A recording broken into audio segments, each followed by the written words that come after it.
7,000 नए वोटर एक बिल्डिंग में ऐड हुए सर। एक बिल्डिंग में 7,000 नए वोटर ऐड हुए सर। सर मैं कोई आरोप नहीं लगा रहा हूं, मैं कोई आरोप नहीं लगा रहा हूं। मैं सिर्फ ये कह रहा हूं सर कि इसमें कुछ ना कुछ प्रॉब्लमैटिक है कि हिमाचल प्रदेश जितने बड़े वोटर्स लोकसभा के बाद जादू से आ जाते हैं। अब हम क्या कह रहे हैं? हमने इलेक्शन कमीशन से रिपीटेडली कहा है कि हम आरोप नहीं लगा रहे हैं। आप एक काम कीजिए, हमें लोकसभा की वोटर लिस्ट दे दीजिए, नेम, एड्रेस और इलेक्ट्रॉनिकली दीजिए, और विधानसभा नहीं है। नहीं सर, नहीं नहीं नहीं नहीं नहीं नहीं। स्पीकर सर वो सब वेबसाइट पे रहती है, सब जानते हैं, कभी भी कोई निकाल सकता है। स्पीकर सर मैं समझा देता हूं सर। स्पीकर सर वो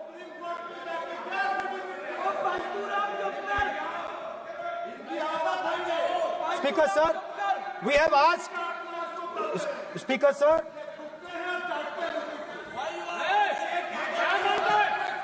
Speaker sir, we are asking this question. We are asking this. Speaker sir, population of Himachal Pradesh. Please. Population of Himachal Pradesh has voted. Extra has voted in Maharashtra. We are saying to the Election Commission, please give us the names and addresses and polling booths of all the workers in the Lok Sabha and all the workers in the Vidhan Sabha, so we can calculate who these new workers are, who these new voters are. Interestingly, the new voters are mostly in the constituencies that the BJP has swept. Please understand, the new voters have been added mostly in the constituencies where BJP has swept. I am still not making an allegation. I am saying on the floor of the House that the Election Commission has to give the data of the Maharashtra elections to the Congress Party, to the Shiv Sena and to the NCP, so that we can see exactly where these voters have been added, who has been subtracted, who has been added, where they have been added. This is not an irresponsible request. This is a very simple request for them to fulfill. The reason I am saying this, sir, is because the rules have been changed. This is not just said in isolation. Speaker, sir, the election commissioner used to be chosen by the Prime Minister, Leader of Opposition, and the Chief Justice. Sir, the Chief Justice was removed from that committee. Why? Why? This is the question, sir. This is the question to the Prime Minister. Why was the Chief Justice removed from the committee? Now, in a few days, I am going to go to the meeting. I am going to go to the meeting. There's going to be Mr. Amit Shah and Mr. Modi ji. And there's going to be me. 2-1. Why am I even going to the meeting? What is the purpose of me going to the meeting? I am only going to the meeting to certify what Modi ji and Amit Shah ji are going to say. Right? Whereas if the Chief Justice was there could be a discussion. Chief Justice and Leader of Opposition could say, no, we don't agree. So, there seems to be a calculated strategy. Now, just prior to the Lok Sabha, the election commissioner was changed and 2 new election commissioners were placed. Yes. We know that the election dates were changed. Yes. We know that the elections were postponed. These are facts. These are not things I am inventing. So, in order to safeguard this constitution, the entire opposition requests the data for the Maharashtra election. We request the data and the electoral voter list for Lok Sabha and the corresponding list for Vidhan Sabha. And I am very confident that the Election Commission will not give us this information.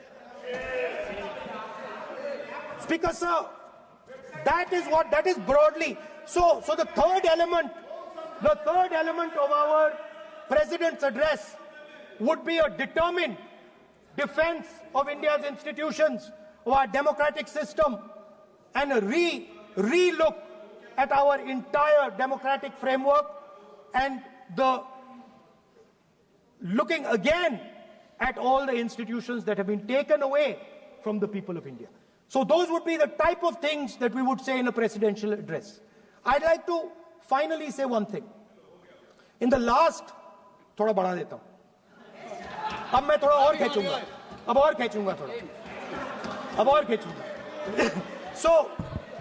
So in the last, there is a background, a philosophical background to what I am saying. Essentially, what I am saying to the youngsters of India and to this house is that instead of focusing on multiple things, instead of telling us a laundry list, give us a strategy, give us a vision, make it clear, right? Now, there is a philosophical basis to this. There is even a deep philosophical basis to this. I showed you the picture of Shivji, which you didn't allow me to show.